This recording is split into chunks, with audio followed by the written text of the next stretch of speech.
भाइयों का हुआ था? इस बंदी गृह की दीवारें, प्रत्येक ईंट, प्रत्येक पत्थर, यहां तक कि यहां की वायु भी उस कंस की बंदी है। अब तक तो उसे सूचना भी मिल चुकी होगी।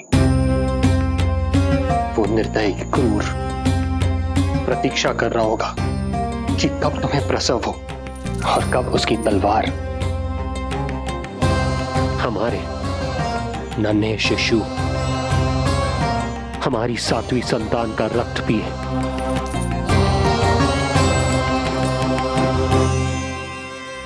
दुर्जन, तुम देवकी की कालकोठरी के बाहर स्वयं उपस्थित रहोगे, प्रत्येक पल 8 प्रहर। जैसे ही शिशु पहली श्वास ले, तुम मुझे सूचित करोगे। अवश्य महाराज, आज्ञा दें।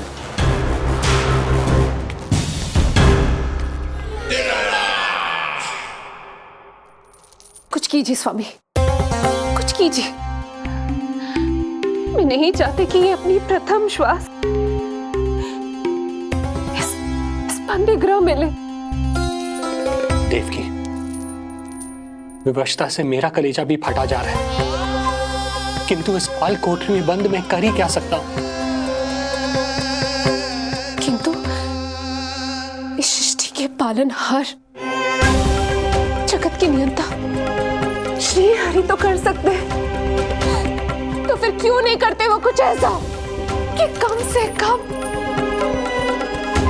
मेरी इस संतान का अंत उतना दुखद ना हो जैसा अन्य संतानों का हुआ था। क्यों नहीं करते वो कुछ? हरे क्यों नहीं करते? बताइए ना स्वामी, क्यों नहीं करते वो? क्यों नहीं करते? जो देवी भविष्य में मेरी मां बनने वाली है, उनकी करुणा भरी पुकार को मैं व्यर्थ कैसे जाने दे सकता हूं?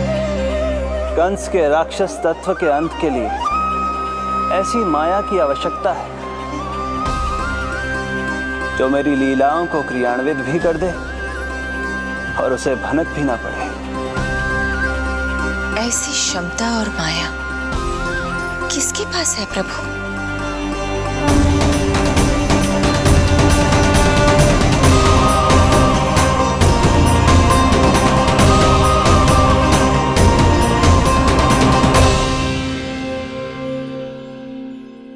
ओम नमो आकर्षणी ज्वाला मालिनी, ओम नमो भगवती क्लेशनाशिनी।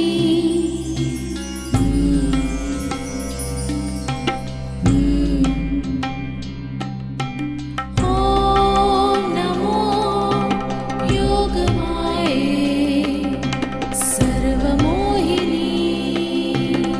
ओम नमो योगमाये सर्वर। आज्ञा दीजिए प्रभु।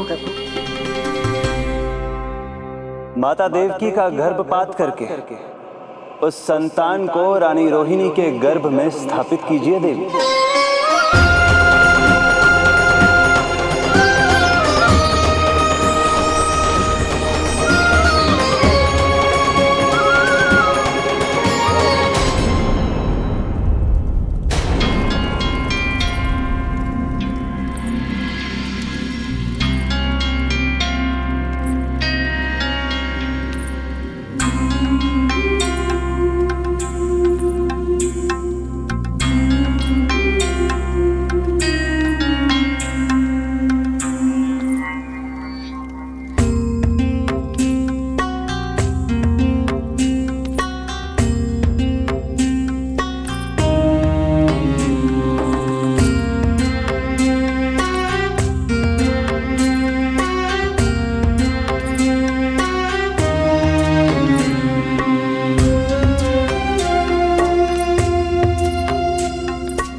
माया ने अपना कार्य पूर्ण किया।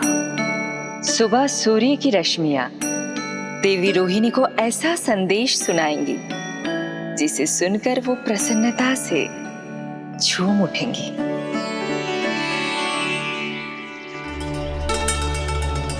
यादव कुल के नए राजकुमार के आगमन पर बहुत बहुत शुभकामनाएं रानी।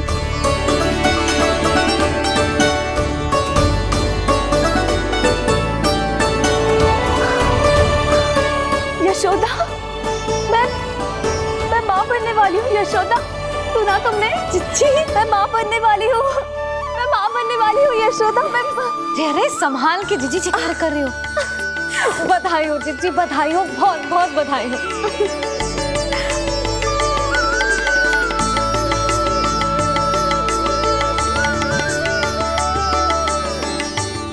विधि का विधान भी विचित्र होता है। रोहिणी, जिनका ये पुत्र नहीं है, वो प्रसन्न है, किंतु देवकी, जिनका ये पुत्र है, वो व्याकुल है।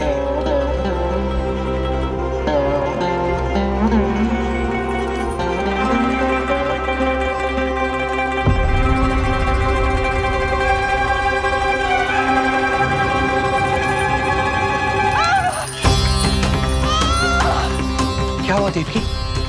तुम ठीक तो?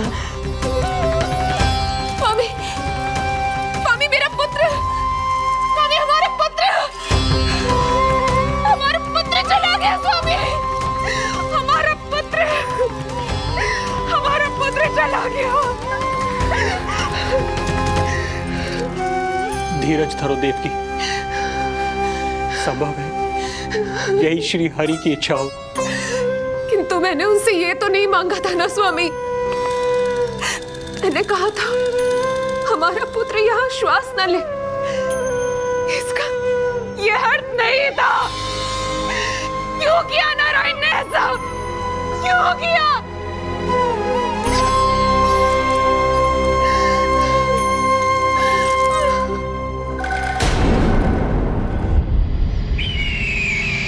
तो ये सत्य है महाराज, राजकुमारी देवकी का गर्भपात हो गया है। बच गया वो शिशु। किंतु यदि मेरे हाथों उसकी मृत्यु होती तो अधिक कष्ट होता उसे। सुख में समय पंख लगाकर उड़ता है। शीघ्र ही रोहिणी के प्रसव का दिन आ पहुंचा और उसने एक स्वस्थ और सुंदर बालक को जन्म दिया।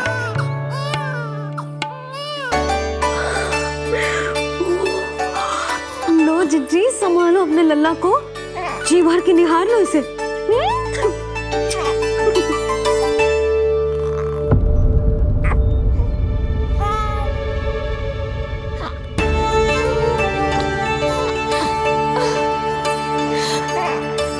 मेरा पुत्र राजकुमार।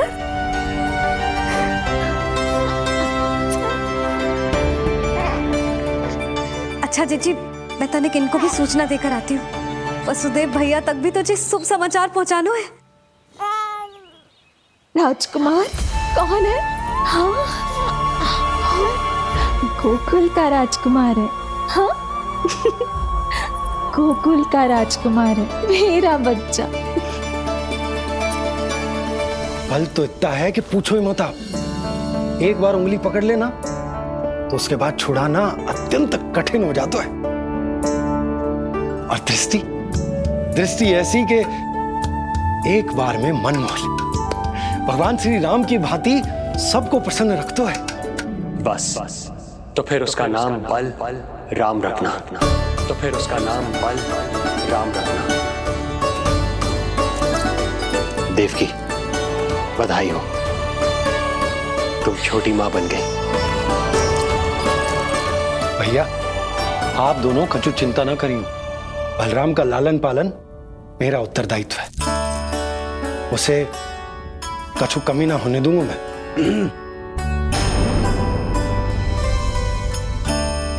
मुझे चलना चाहिए। कितने वर्षों बाद तुम्हारे कारण शुभ समाचार मिला है हमें। श्री नारायण हमेशा तुम पर कृपा बनाए रखे।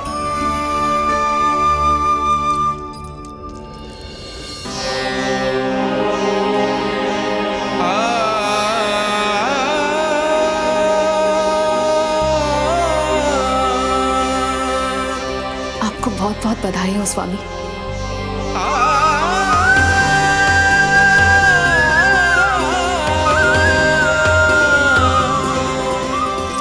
देवकी, क्या हुआ?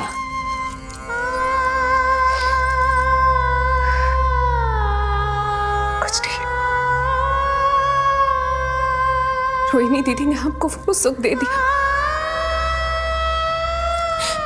जो मैं कभी ना दे सकी। उन्होंने आपको संतान दे दी, किंतु मैं देवकी,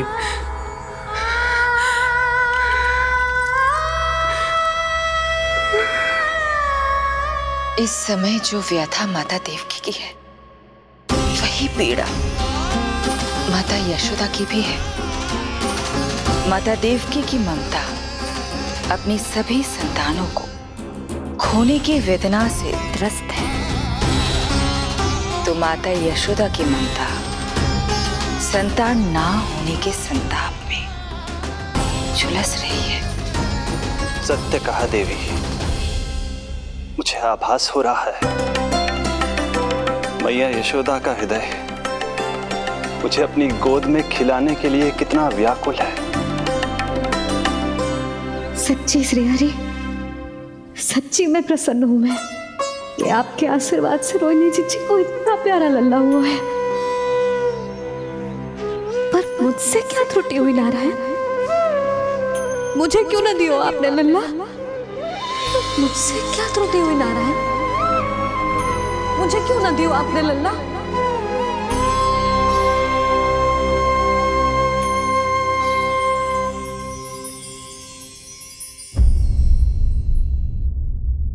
होगो, कैसा होगो?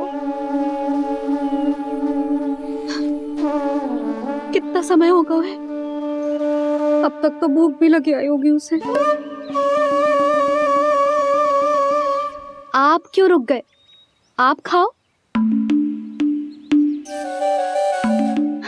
हाँ हाँ, आप खाओ, आनंद से खाओ। आपको तो कुछ चिंता ही ना है। माँ ही तड़पती है अपनी संतान के लिए।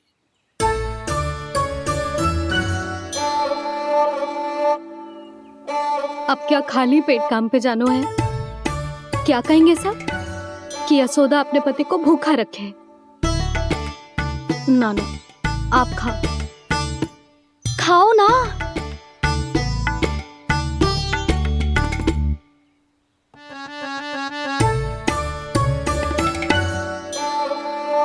गुड़ के लड्डू कितने पसंद है उसे, कब से बना के रखे हैं। यशोदा, तुम स्वयं क्यों नहीं जाकर ढूंढती उसे? लड्डू भी खिला दियो और घर वापस भी ले आई। जाओ, शीघ्र जाओ।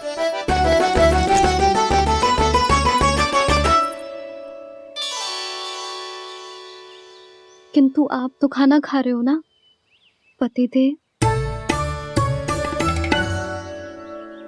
वही तो, मैं खाना खा रहा हूं, परंतु वो भूखा है। तुम जाओ। वो तो भूखा है।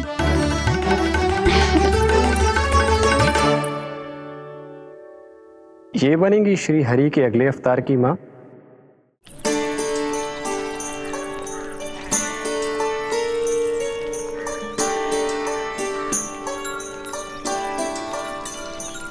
मेरे बच्चे को देखो है ना।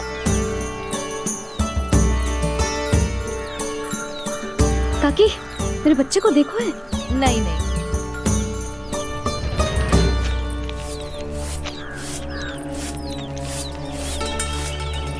सुमति, मेरे बच्चे को देखो है क्या कहीं? नहीं तो ना देखो।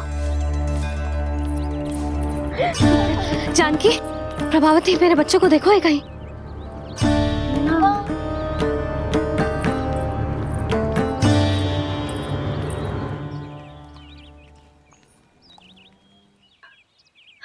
कहाँ है तू? देख तेरी मैया कितनी चिंतित हो रही है, और तू है कि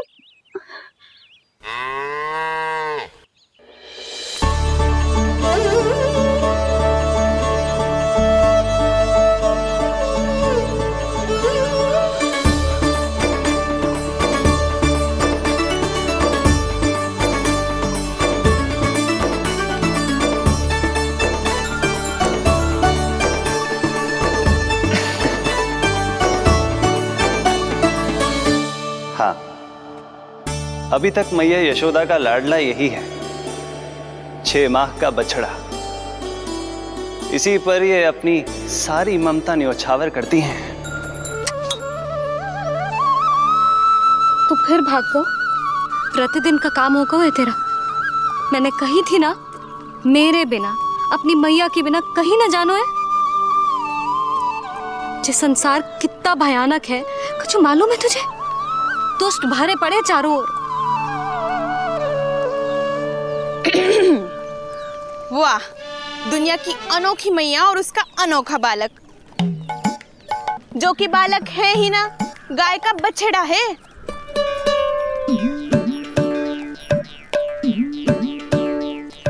सुलक्षणा, तुम्हारी जे दशा कौन ने की? और कौन ने? जे तुम्हारे सपूत ने कूद फाद के मेरे पूरे बगीचे का सत्यानाश कर दो है। मेरा रामू ऐसा कर ही ना सकता। जे क्यों आएगा तुम्हारे बगीचे में? रंग बिरंगे फूलों के लिए। फूलों के लिए? हाँ, जीप लपलपाती है इसकी मेरे फूलों के लिए। सुबह सुबह भाग के आ जाता हो इन्हें खाने के लिए। फूल खाने? सुलक्षणा, तुम्हें कछु वहम हुआ है। जे मेरा रामू है, जे फूल वूल क्यों खाएगो भला? अच्छा, तो फिर आप ही इसका मुंह खोलो और स्वयं देख लियो। हाँ तो ठीक है, असत्य के पैर ना होते जो अभी सिद्ध हो जाएगा। रामू, मुंह खोल के दिखा। मैया की कहीं मानते हैं ना, मुंह खोल। रामू, सुलक्षणा चाची को दिखा दे कि तूने उनके फूल ना खाए। चल मुंह खोल, मुंह खोल।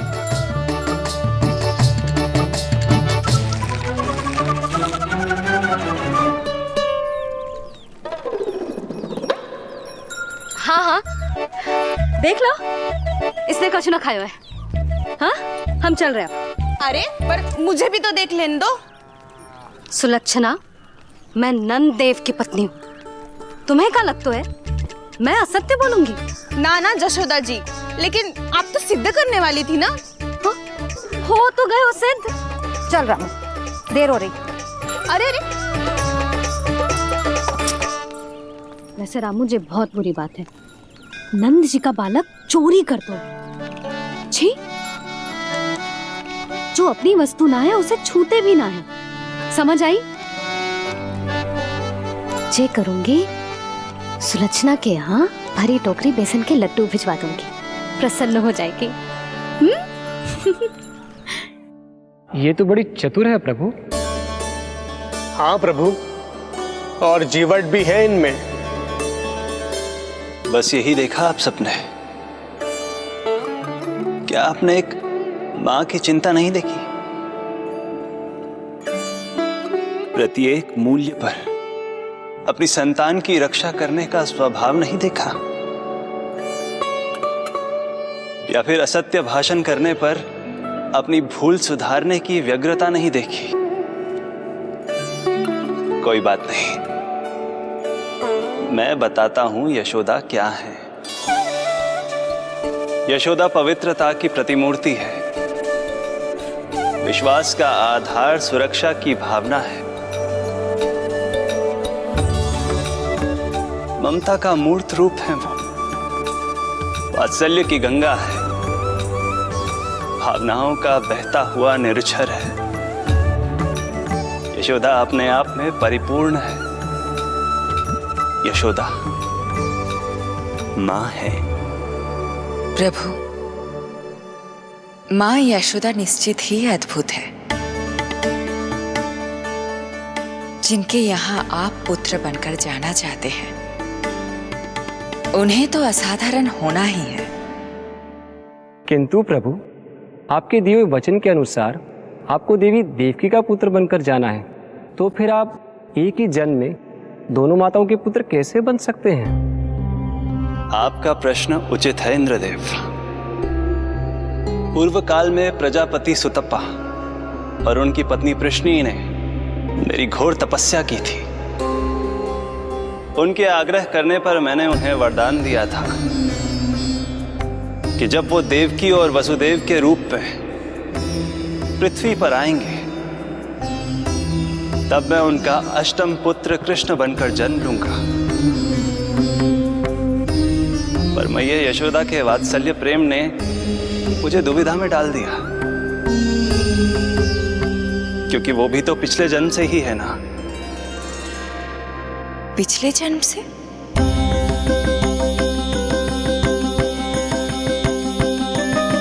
पिछले जन्म में मैया यशोदा 8 वसुओं में से एक श्री द्रोण की पत्नी धरा थी। ॐ नमो नारायणाय।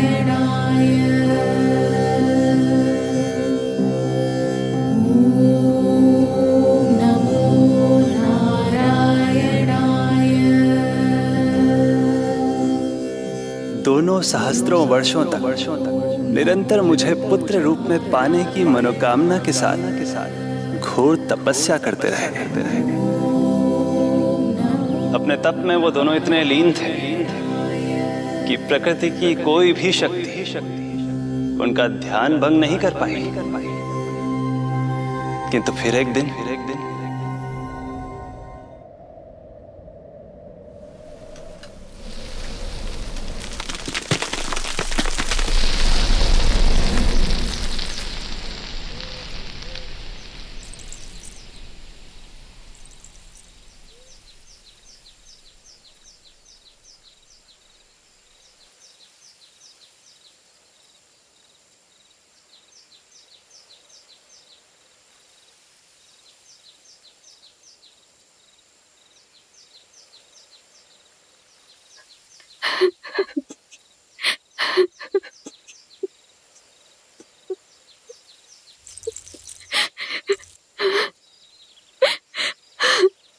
हमारे भक्ति में ऐसी क्या कमी रह गई प्रभु कि अभी तक आपके दर्शन का सौभाग्य नहीं मिला। अब तो सैकड़ों वर्ष बीत गए हैं आपका सुमिरन करते हुए।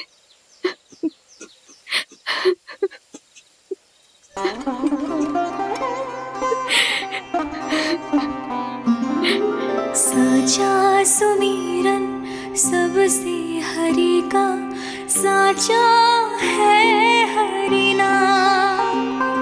साचा सुमिरन सबसे हरि का, साचा है हरि नाम। जिनकी कृपा से बन जाते हैं सबके बिगड़े काम, सबके बिगड़े काम। साचा सुमिरन सबसे हरि का, साचा है हरि नाम। आतुर है आंचल का उपवन, सुनने को पैजनियां छुन छुन। मधुर मधुर तुतलाती बोली, खेले संग संग आँख में चोली।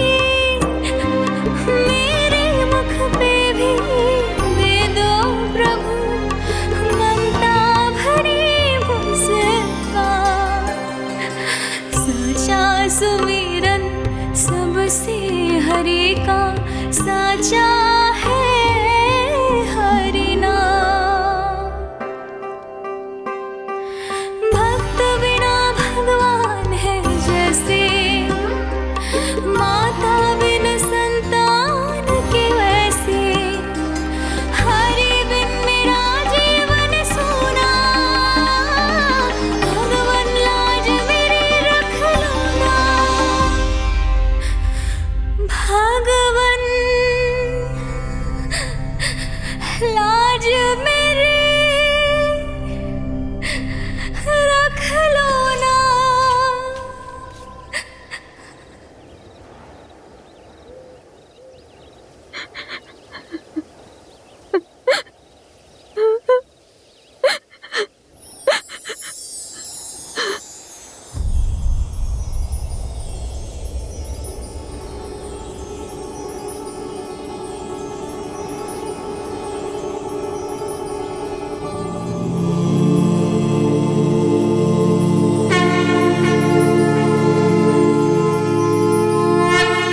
सशङ्खचक्रम् सकिरीटकुण्डलम्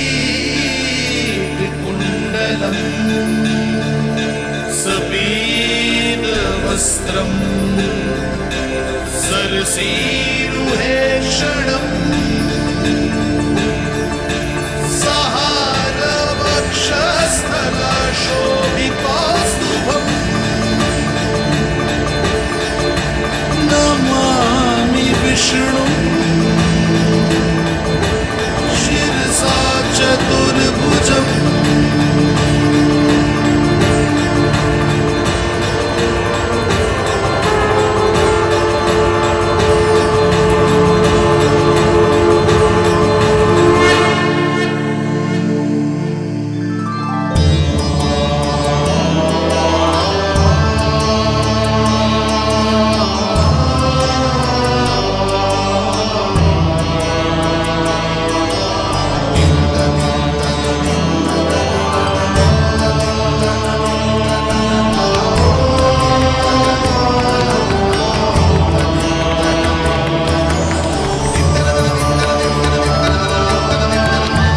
कहिए कहिए, क्या वरदान पाना चाहते हैं आप? प्रभु, हम आपकी सेवा करना चाहते हैं, परंतु भक्त की भांति नहीं, अभी तो माता पिता के समान। आपका एक पुत्र के रूप में पालन पोषण करें। आप हमें माँ पिता के भांति प्रेम दें और हम आप पर अपनी ममता न्योछावर कर सकें। बस इतनी ही इच्छा है प्रभु। आपकी इच्छा पूर्ण होगी। मैं आपकी संतान के रूप में अवश्य आऊंगा, किंतु उसके लिए आपको मेरे अगले अवतार के बाद एक और अवतार की प्रतीक्षा करनी होगी, क्योंकि अगले जन्म के लिए मैं पहले ही ये वरदान माता देवकी को दे चुका हूं। प्रभु, किसी भी जन्म में आपको अपने पुत्र के रूप में पाना मेरा सौभाग्य होगा, किंतु मेरी ममता मेरे वश में नहीं है प्रभु। आप साक्षात मेरे सामने खड़े हैं, किंतु मेरे नेत्र आपके इस दिव्य चतुर्भुज रूप को नहीं देख पा रहे।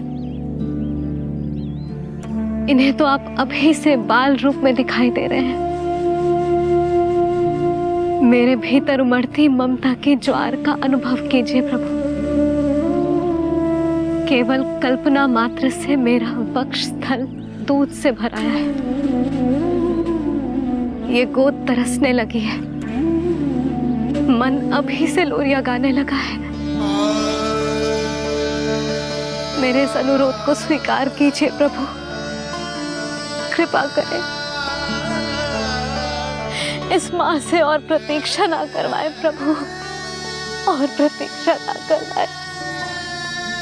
उस पल माता धरा की ममता भरी भक्ति और प्रेम भाव को देखकर मेरे मुख से भी वो शब्द निकल ही पड़ा जिसे एक बच्चा पहली बार बोलना सीखता है, माँ।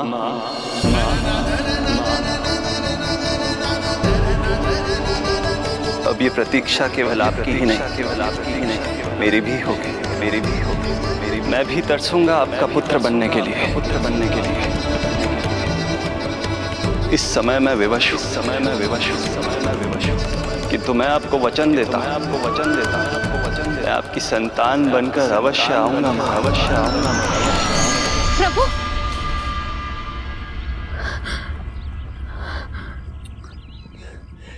धरा, भगवान ने हमारी पुकार सुन ली।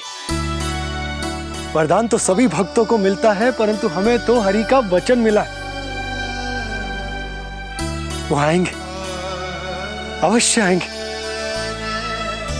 अब हमें केवल उस शुभ दिन की प्रतीक्षा करनी है।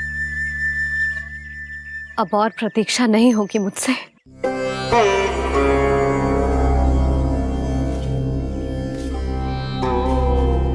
हमने सहस्त्रों वर्षों तक तपस्या की, ये समझ लो कि वो तपस्या अभी शेष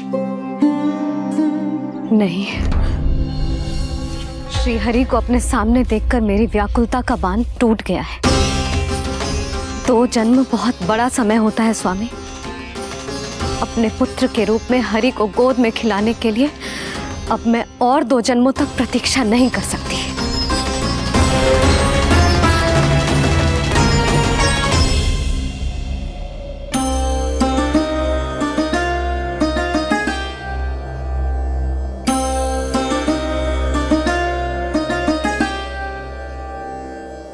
व्यर्थ हरि बिन जग ये सारा, व्यर्थ हरि बिन जीवन धारा।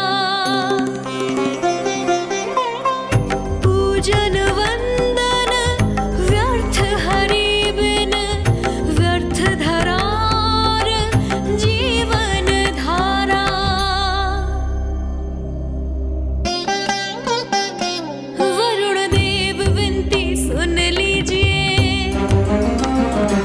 तन मेरा निर्जल कर दीजिए। हरि के बिन सारा जल तन का सागर सा हो गया है खारा। प्रभु, माता धरा की तपस्या का तेज अत्याधिक है। प्रकृति के पंचतत्व, 5 महाभूत इनकी पुकार सुनने के लिए विवश है।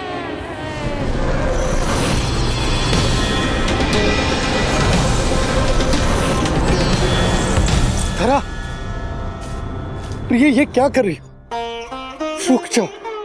जठराग्नि सब दूर ये कर दो, अग्नि देव मेरे ताप को हर लो।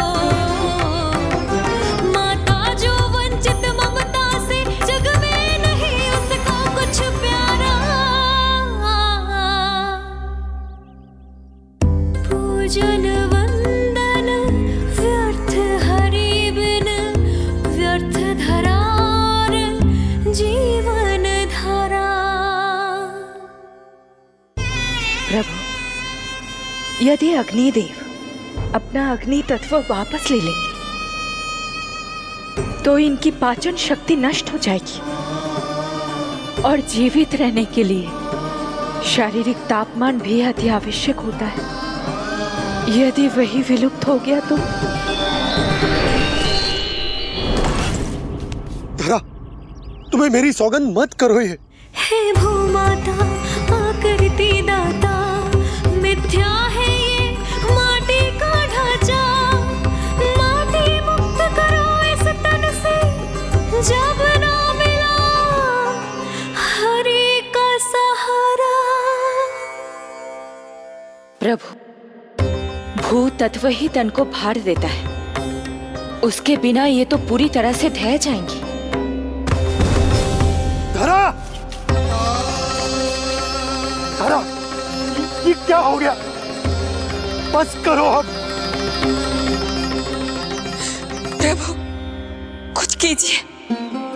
मैं संसार का संचालक हूं देवी। नियमों का पालन करने के लिए मैं भी बाध्य हूं। जो वचन मैं पहले ही माता देवकी को दे चुका हूं, यदि मैं चाहूं तो भी उसे तोड़ नहीं सकता।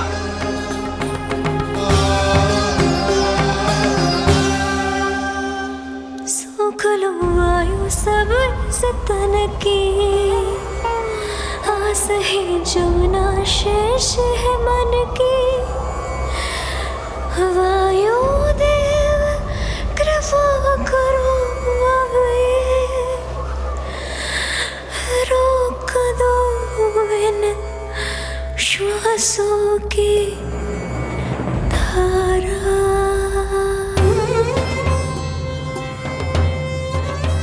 प्रभु, प्राण वायु के बिना प्राणों का बचना संभव नहीं।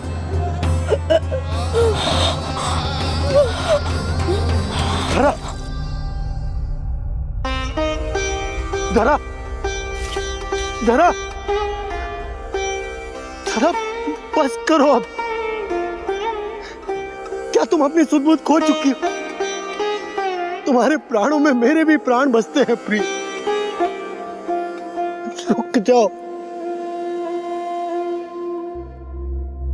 हे आकाश देव, तुमको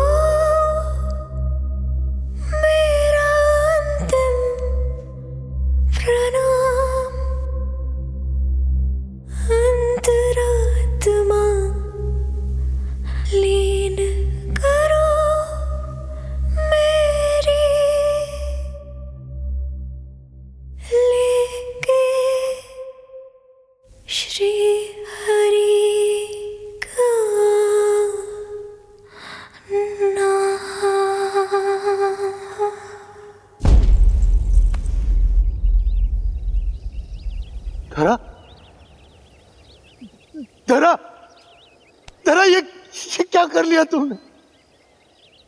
जरा कोई है सहायता कीजिए जरा। जल जरा, तुम चिंता मत करना, मैं यही हूं। मैं 2 क्षण में जल लेकर आता हूं।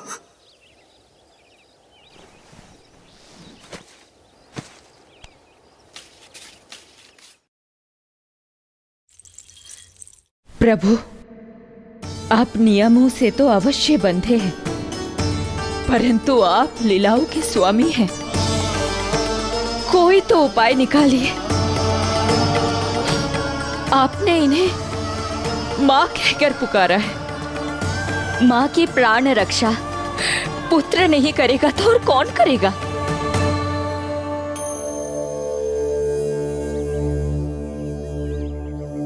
प्रेम ना जिसकी सीमा कोई, ना कोई आया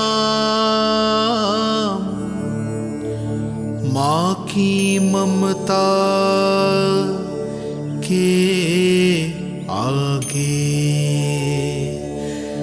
विवश हुए भगवान,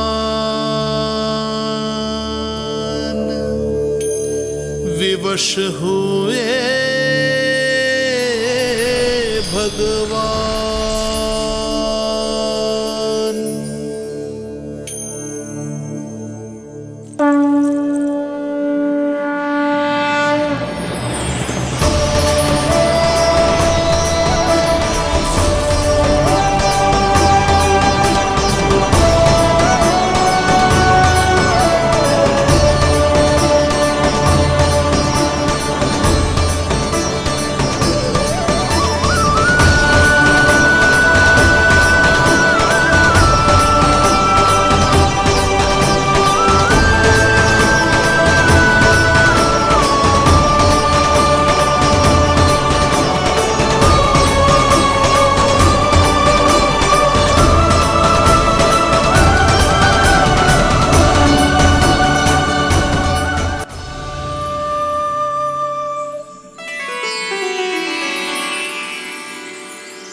प्रभु नहीं, पुत्र कहो मां।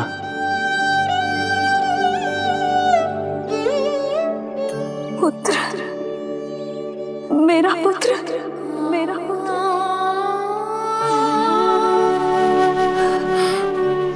आज जैसे आपने मुझे अपनी गोद में लिटा रखा है, क्या कुछ ऐसा नहीं हो सकता कि शीघ्र ही मुझे आपको अपनी गोद में खिलाने का अवसर मिल जाए? आज तो मैं केवल मूर्छित हुई हूं, किंतु शीघ्र ही यदि मुझे आप पुत्र रूप में ना मिले तो मेरे प्राण चले जाएंगे। ऐसा ना कहो मां।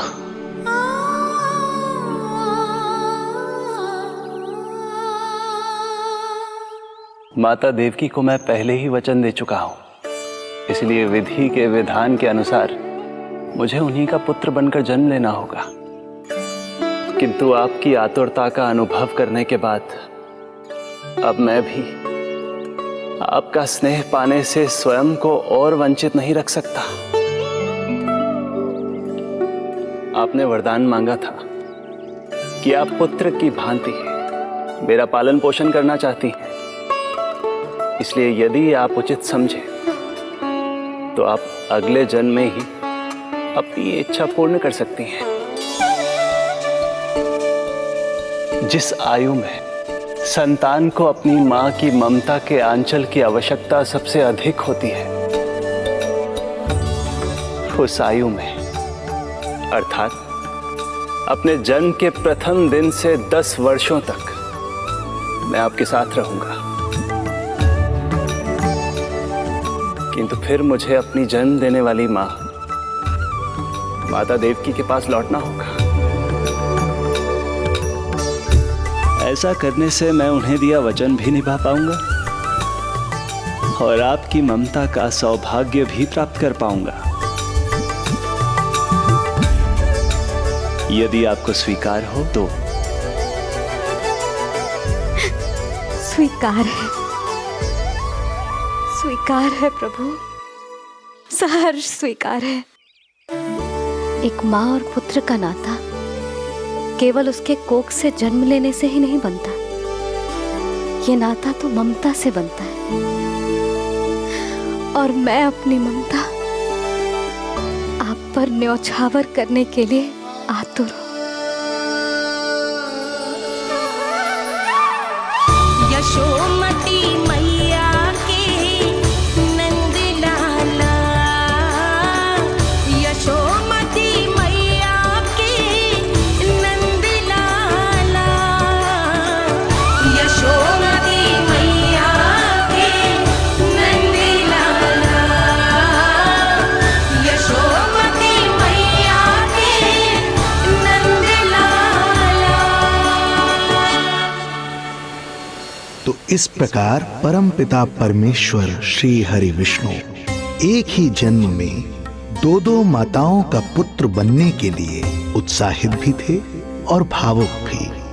किंतु जगत माता श्री लक्ष्मी और अन्य सभी देवगण ये जानना चाहते थे कि श्री हरि ये अभूतपूर्व कार्य कैसे करेंगे। भगवान बोले, ये सब संभव होगा उसके कारण जो मेरे अगले जन्म की कथा का मुख्य पात्र है, कंस।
जब जीवन पर संकट हो तो अभिमान अर्थहीन होता है, जब प्राणों पर बनाए तो सम्मान स्वाभिमान सब निरर्थक होता है। इन व्यर्थ के मूल्यों को बीच में मत आने दो। और दया उसे तो बिल्कुल नहीं। मार डालो साधु संत ऋषि मुनि स्त्री वृद्ध चाहे वो नवजात शिशु ही क्यों ना हो। किंतु हाँ, यदि शत्रु भारी पड़ने लगे, पराजय सामने दिखाई देने लगे, तो उसी क्षण शत्रु के पैर पकड़ लो और अपने प्राणों की भिक्षा मांग लो। अहंकार को आड़े मत आने दो। अग्निः शेषम ऋणः शेषम शत्रुः शेषम तथैव च पुनः पुनः प्रवर्धेत तस्मात् शेषम न कार्येत। अर्थात अग्नि की एक भी चिंगारी, ऋण की एक भी मुद्रा और शत्रु की एक भी संतान यदि शेष रह जाए तो शीघ्र ही विकराल रूप धारण कर सकती है। इन सब का समूल नाश ही एकमात्र उपाय है अपनी सुरक्षा का।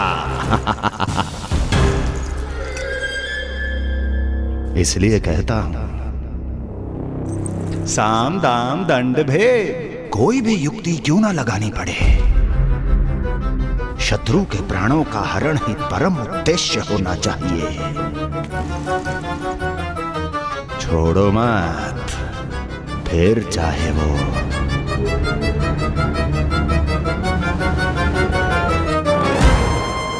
विष्णु ही क्यों ना हो।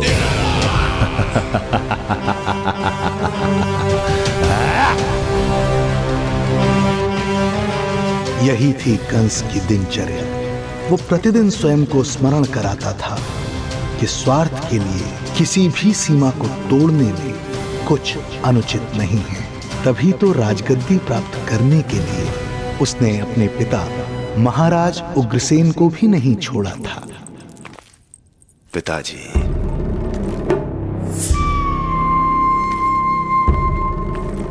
हो सके तो मुझे क्षमा कर दीजिएगा।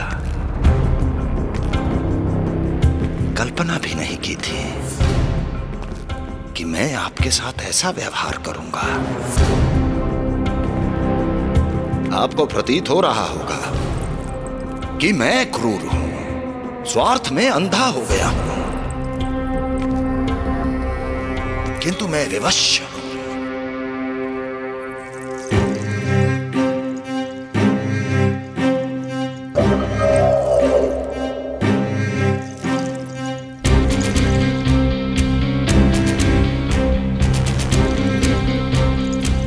आज से सत्ता का ये भार अब मुझे उठाना पड़ेगा पिताजी,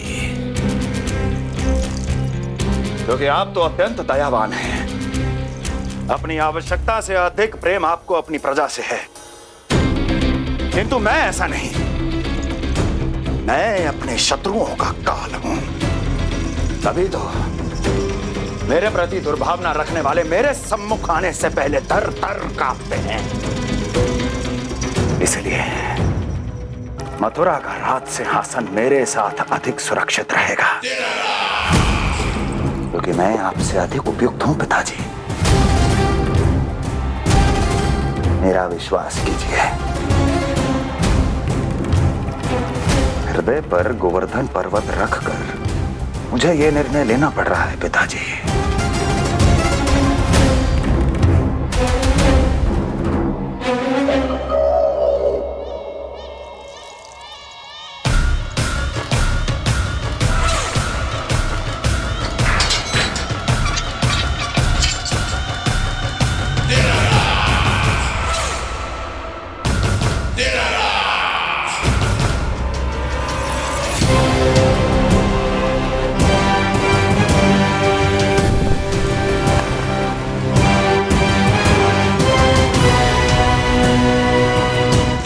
चाबी यमुना में फेंक देना। कोई कितना भी क्रूर, कठोर राक्षस ही क्यों ना हो, किसी न किसी के लिए उसके हृदय में भी प्रेम उपजता ही है। कंस भी इस नियम का अपवाद नहीं था। इस संसार में एक जीवात्मा ऐसी भी थी जिसे वो स्वयं से भी अधिक स्नेह करता था, और वो थी उसकी लाडली बहन देवकी।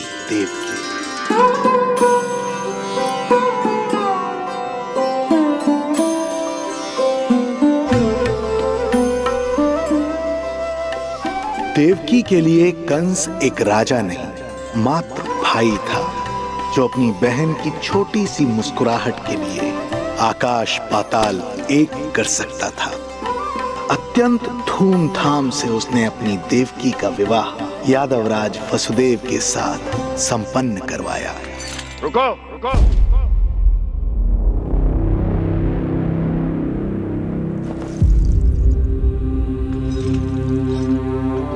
ये आप क्या कर रहे हैं? आप मथुरा नरेश हैं। नहीं कुंवर जी, आज मैं मात्र वो भाई हूं जो अपनी प्रिय बहन के साथ बस कुछ क्षण और व्यतीत करना चाहता है। कंस के हृदय में देवकी के लिए उमड़ता प्रेम का सागर तब अचानक सूख गया जब उसने ये आकाशवाणी सुनी। महापापी अत्याचारी कंस,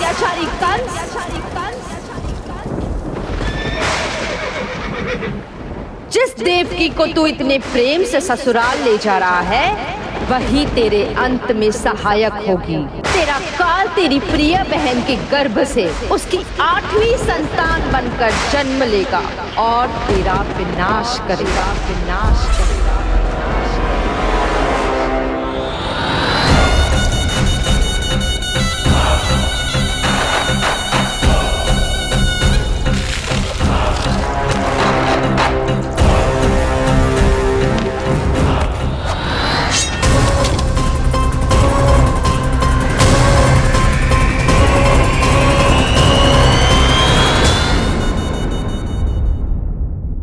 कौन है आप?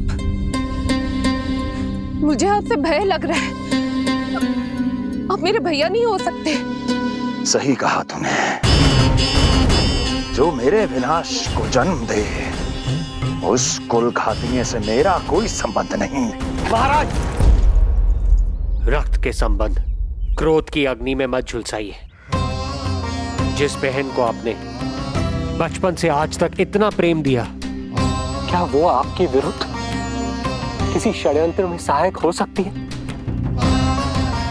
भला हमारी संतान आपका विनाश क्यों करेगी? अपनी नवविवाहित बहन पर कृपा कीजिए महाराज। अपने पुरुषार्थ से आपने कितने असुरों को युद्ध में पराजित किया है। आज वो सब दरबारी बनकर आपकी सेवा करते हैं। हे महापराक्रमी कंस, यदि वो मायावी असुर आपको हानि नहीं पहुंचा पाए, तो ये आपकी बहन आपका क्या बिगाड़ सकती है? दया कीजिए महाराज, दया कीजिए। आप बीच में मत पड़िए कुंवर जी। सुना नहीं क्या? इसकी 8वीं संतान मेरा वध करेगी। जब मां ही नहीं बचेगी, तो 8वीं संतान के जन्म का तो प्रश्न ही नहीं उठता। यदि ऐसा है तो आप मुझे मार दीजिए। जब मैं ही जीवित नहीं रहूंगा, तो देवकी की संतान होने की संभावना ही समाप्त हो जाएगी। अपने बहनोई की हत्या का पाप मैं नहीं कर सकता। और बहन की हत्या का पाप कर सकते हैं? जिसे जीवन भर प्रेम दिया है, उसके प्राण लेने का अधिकार है मुझे। प्रिय भैया, यदि आपको इस विषय में इतना संदेह है, तो आप हमारी 8वीं संतान के प्राण ले लीजिएगा। बल्कि 8वीं संतान ही नहीं, उसका जन्म होने तक हमारी सभी संतानों का वध आप स्वयं अपने हाथों से कर लीजिए। स्वामी, हे मथुराधिपति, मेरी पत्नी को प्राण दान दे दीजिए। मैं महाराज शूरसेन का पुत्र वसुदेव आपको वचन देता हूं, अपनी 8 संतानों को जन्म लेते ही स्वयं आपके सामने प्रस्तुत करूंगा। अपनी 8 संतानों को जन्म लेते ही स्वयं आपके सामने प्रस्तुत करूंगा।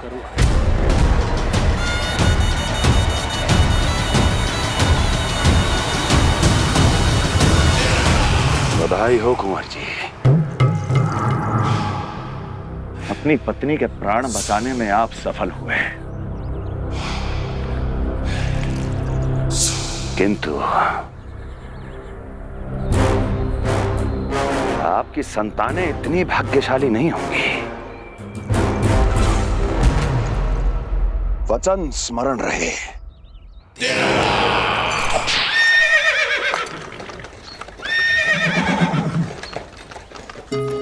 इस तरह रक्त की प्यासी कंस की तलवार की छाया में देवकी और वसुदेव का वैवाहिक जीवन प्रारंभ हुआ।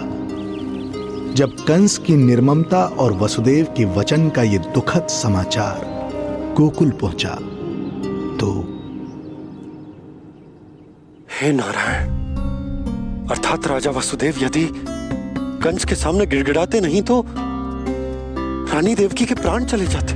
हाँ नंदराज, और अब वो दोनों कंस के महल में हैं, किंतु वो महल भी उनके लिए किसी बंदीगृह से कम नहीं है।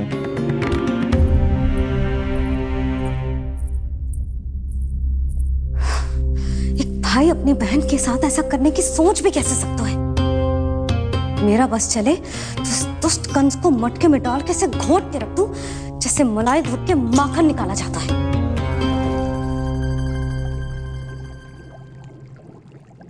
ना, माखन ना, जे कंस तो कीड़ा है, इसे तो पटक पटक के ऐसे मारना चाहिए जैसे कीड़ा निकालने के लिए धान के गट्ठर को पटका जाता है।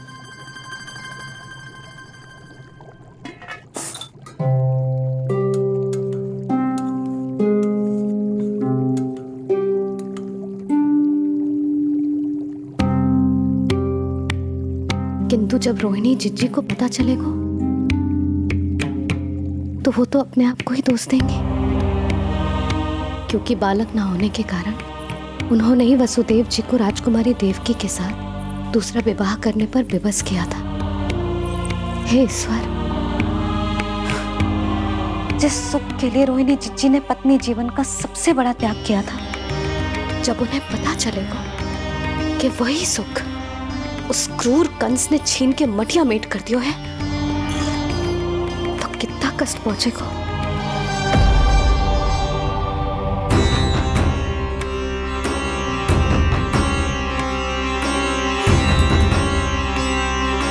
रोहिणी जीजी,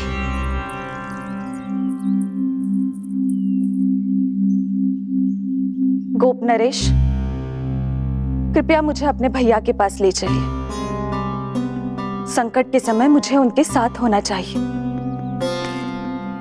किंतु भाभी, पता चलो है वसुदेव भैया और देवकी भाभी कंस के महल में कड़े पहरे में रखे गए। पति पत्नी एक दूसरे का संबल होते हैं। कंस का पहरा कितना भी कष्टदायक क्यों ना हो,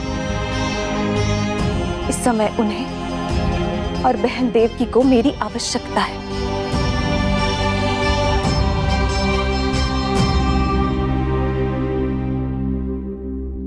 ये मेरी विवशता है कि यादव कुलदीपक होकर भी आपको इस महल में बंदियों की तरह रहना पड़ रहा है, और मैं कुछ कर भी नहीं पा रही। काश आपने मुझसे विवाह ही ना किया होता। तो क्या मैं अपने भाग्य से भाग पाता देवकी? पूर्व जन्म के कर्मों के फलस्वरूप जो हमारी नियति में लिखा है वो तो हमें भोगना ही है। श्री हरि क्या करते हैं, कब और क्यों करते हैं, ये दुख हमारे जीवन में किस उद्देश्य से आए हैं, इन रहस्यों का पता लगा पाना हम मानवों के लिए संभव नहीं है देवकी।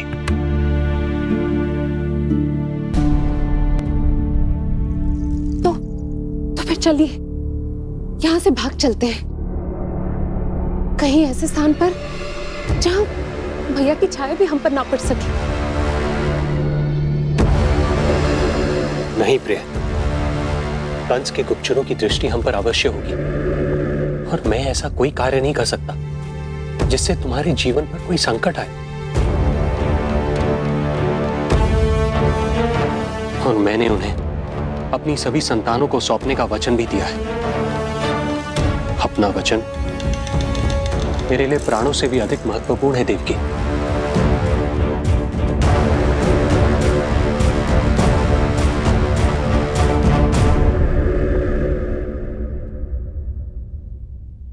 राजन, राजकुमारी, गोकुल से रानी रोहिणी और गोपराज नंद पधारे हैं।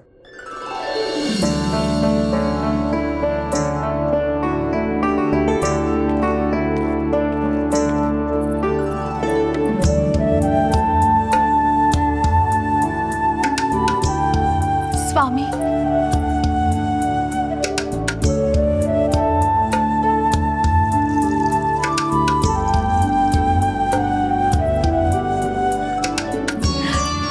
बहन, दीदी,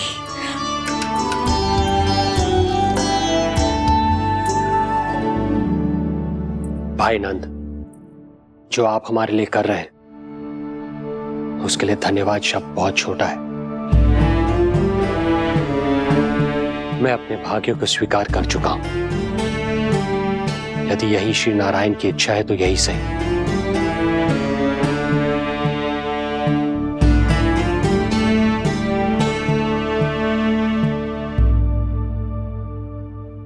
भाई नंद, इस समय मथुरा का वातावरण अनुकूल नहीं है। आपको जाना चाहिए। यशोदा भाभी भी चिंतित हो रही होंगी। उनसे कहिएगा हम यहां सुरक्षित हैं अभी तक।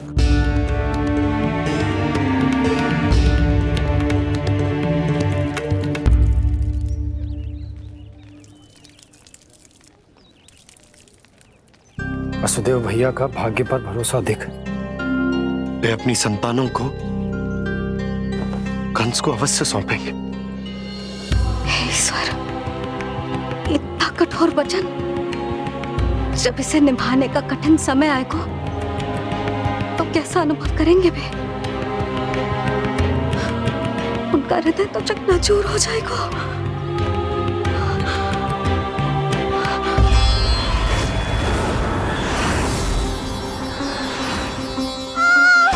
सब्र करो, सब ठीक हो जाएगा। देवकी, मैं महाराज शूरसेन का पुत्र वसुदेव आपको वचन देता हूं, अपनी 8 संतानों को जन्म देते ही स्वयं आपके सामने प्रस्तुत करूंगा।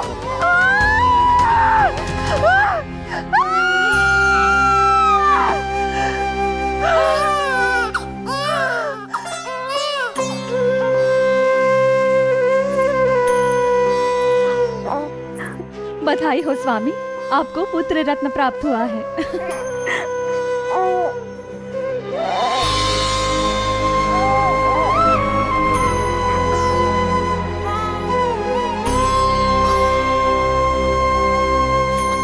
महाराज को पता चला तो क्या होगा?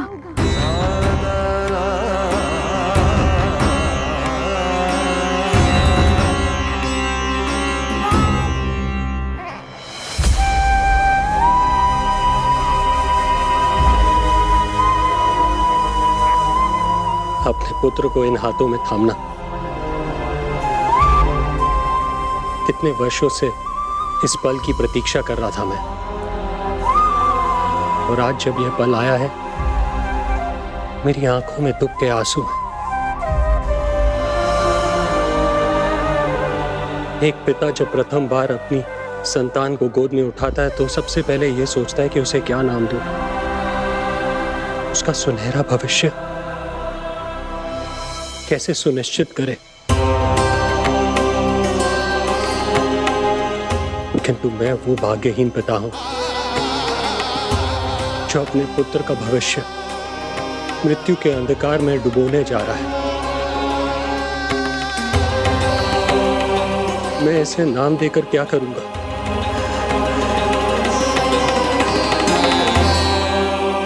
क्या आपके वचन का महत्व आपके पुत्र के प्राणों से अधिक है स्वामी?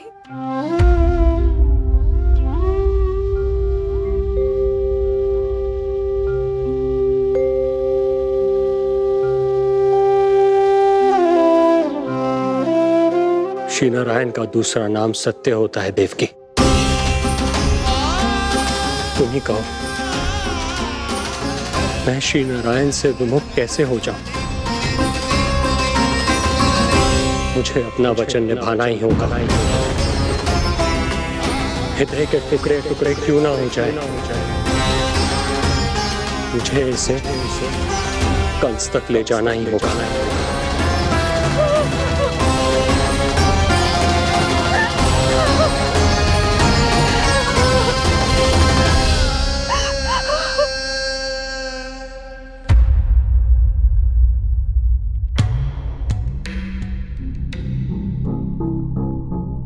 वाह,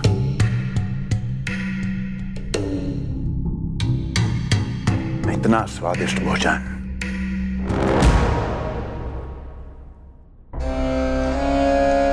किसी विशेष इच्छा की पूर्ति के लिए मुझे सम्मोहित तो नहीं करना चाहती? मुझे पति के रूप में प्राप्त कर तो चुकी हो, अब प्राप्त करने को क्या क्या बचा है प्राप्ति? मैं प्राप्ति नहीं, अस्थि हूं स्वामी। प्राप्ति तो छुई मुई बनकर वहां खड़ी है। आप सदैव अपने विषय में ही सोचते हैं, कभी मेरे ओर भी निहारा कीजिए, तभी तो मेरा नाम सही से स्मरण होगा आपको। मैं अपने विषय में ही सोचता हूं, तभी तो दसों दिशाओं में मेरे नाम का डंका बजता है, मेरे साम्राज्य का विस्तार होता है, तभी तो मेरा अस्तित्व है। अस्थि स्मरण रहे, तुम हो क्योंकि मैं हूं।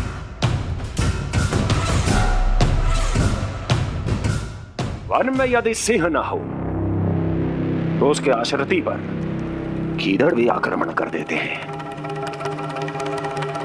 सिंह कभी अपने शत्रु को एक क्षण भी जीवित नहीं छोड़ता महाराज।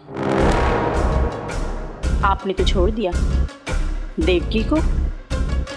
सिंह नहीं, आप वो गाय हैं जो अपनी कसाई से अथाह प्रेम करती है।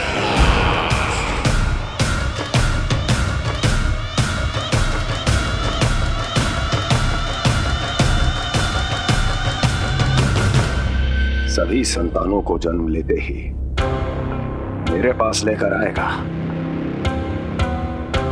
ये वचन दिया है वसुदेव ने मुझे। तो फिर आया क्यों नहीं महाराज? प्रथम शिशु का जन्म तो हो चुका है।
कुल के यादव, अपना वचन मिथ्या नहीं होने देते महाराज।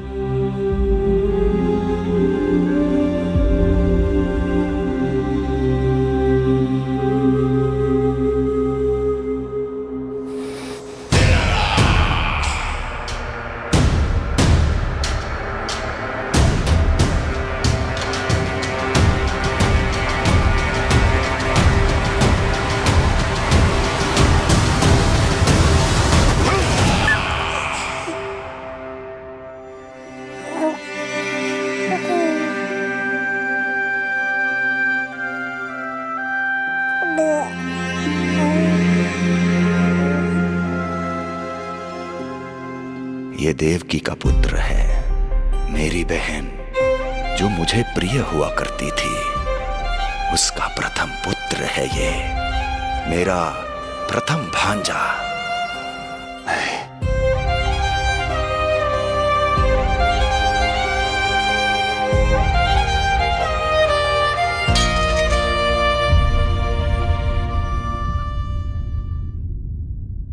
इसे वापस ले जाइए कुंवर जी।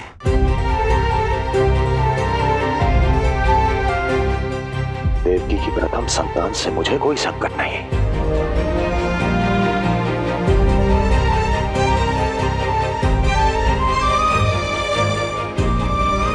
और आपको क्या लगता है कुंवर जी कि मैं कोई राक्षस हूं क्या?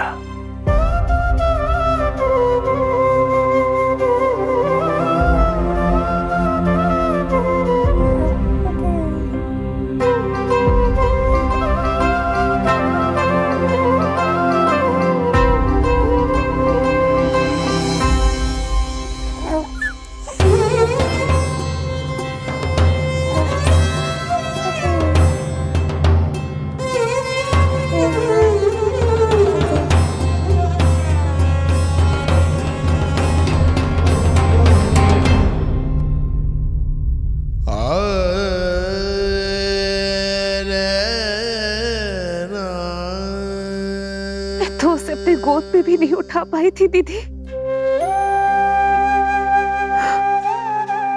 उसका वो सुकुमार मुख मेरी स्मृति से जा ही नहीं रहा। वो मधुर रुदन अभी तक मेरे कानों में गूंज रहा है। मैं तुम्हारी पीड़ा का अनुमान लगा सकती हूँ देवकी। मैंने उसे जन्म नहीं दिया था, फिर भी मेरे कान अभी तक उसके रुदन की ध्वनि सुन रहे हैं। क्योंकि ये अपनी माओ को पुकार रहा है। तुम्हारे भैया ने हमारे पुत्र को प्राणदान दे दिया देवकी।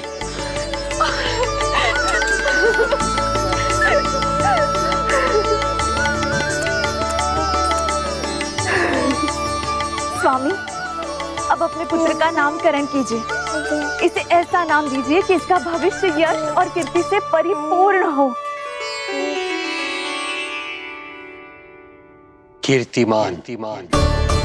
कीर्तिमान होगा इसका नाम।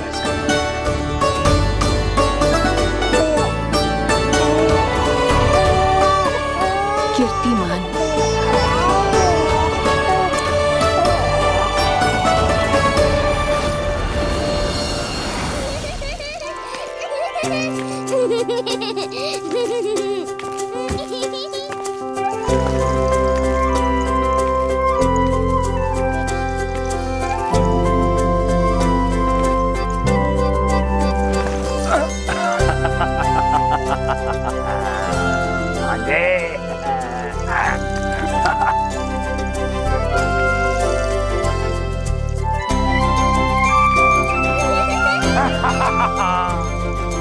भांजे, भांजे, मामा से बचना असंभव है।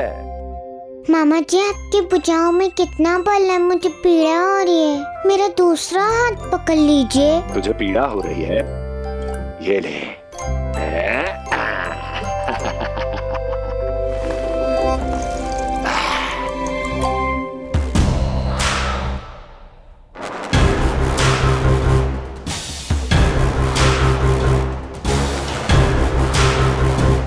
नारायण नारायण। मामा जी मूर्ख बन गए, मामा जी मूर्ख बन गए, मामा जी मूर्ख बन गए। इतना दुस्साहस। जा खेल। अब मामा जो है देवर्षि के साथ मंत्रणा करेंगे। जा खेल। क्योंकि अत्यंत महत्वपूर्ण ना हो तो देवर्षि हमारे द्वार पर आने का कष्ट नहीं उठाएंगे। कहिए देवर्षि, कैसे आना हुआ? मैं तो बस आपको ये अद्भुत कमल पुष्प भेंट करने आया था महाराज। इसे देखते ही मुझे आपका स्मरण हुआ था। मानो ये मुझे पुकार कर कह रहा हो, मुझे महाराज कंस के पास ले चलिए। इसमें तो कुछ भी विशेष नहीं है देवर्षि। इसमें 8 पंखुड़ियां हैं महाराज, और 8वीं पंखुड़ी सबसे विशेष है। यदि विश्वास न हो तो आप स्वयं गिनकर देख लीजिए। आप मेरा उपहास कर रहे हैं देवर्षि। आप गिनिए तो सही महाराज। 1 2 3 4 5 6 7 8। क्या आप निश्चित रूप से कह सकते हैं कि यही 8वीं पंखुड़ी है? विचार कीजिए महाराज। क्या आप बिना किसी शंका के कह सकते हैं कि कौन सी पंखुड़ी पहली है और कौन सी 8वीं? क्या आप पूर्ण विश्वास के साथ कह सकते हैं कि कौन प्रथम है और कौन अंतिम? फिर चाहे वो पंखुड़ी हो या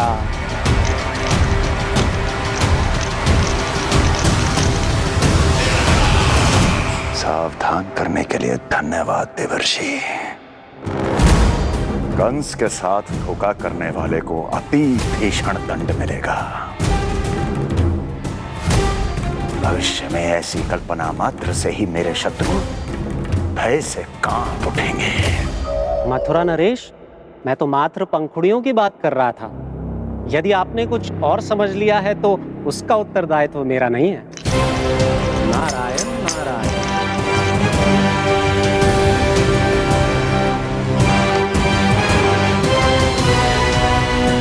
विचार कीजिए महाराज। क्या आप बिना किसी शंका के कह सकते हैं कि कौन सी पंखुड़ी पहली है और कौन सी 8वीं? क्या आप पूर्ण विश्वास के साथ कह सकते हैं कि कौन प्रथम है और कौन अंतिम? फिर चाहे वो पंखुड़ी हो या मामा जी मूर्ख बन गए, मामा जी मूर्ख बन गए, मामा जी मूर्ख बन गए, मामा जी मूर्ख बन गए।